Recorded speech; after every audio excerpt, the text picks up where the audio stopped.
Judges, chapter 21. Wives for the Benjamites. The men of Israel had taken an oath at Mizpah. Not one of us will give his daughter in marriage to a Benjamite. The people went to Bethel, where they sat before God until evening, raising their voices and weeping bitterly. O Lord, the God of Israel, they cried, why has this happened to Israel? Why should one tribe be missing from Israel today? Early the next day, the people built an altar and presented burnt offerings and fellowship offerings. Then the Israelites asked, who from all the tribes of Israel has failed to assemble before the Lord? For they had taken a solemn oath that anyone who failed to assemble before the Lord at Mizpah should certainly be put to death.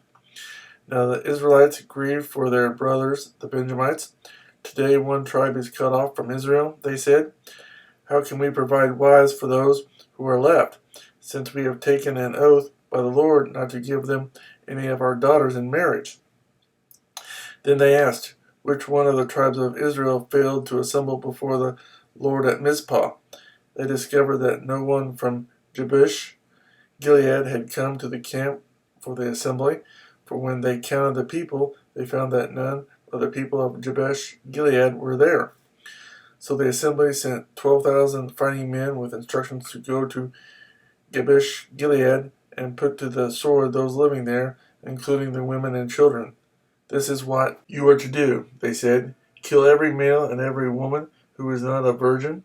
They found among the people living in Jabesh Gilead 400 young women who had never slept with a man, and they took them to the camp at Shiloh in Canaan. Then the whole assembly sent an offer of peace to the Benjamites at the rock of Ramon.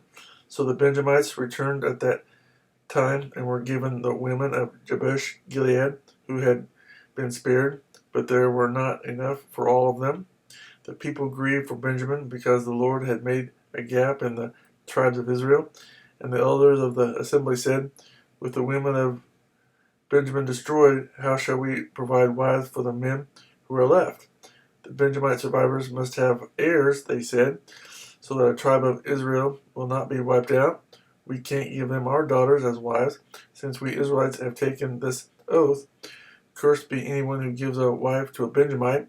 But look, there is the annual festival of the Lord in Shiloh, to the north of Bethel, and east of the road that goes from Bethel to Shechem, and to the south of Lebanon.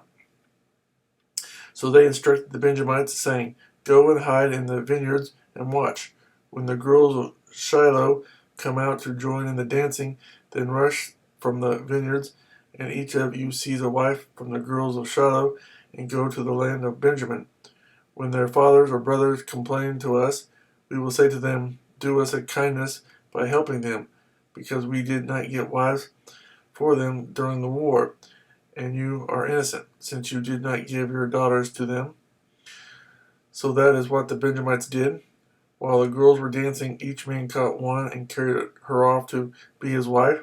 Then they returned to their inheritance and rebuilt the towns and settled in them. At that time the Israelites left that place and went home to their tribes and clans, each to his own inheritance.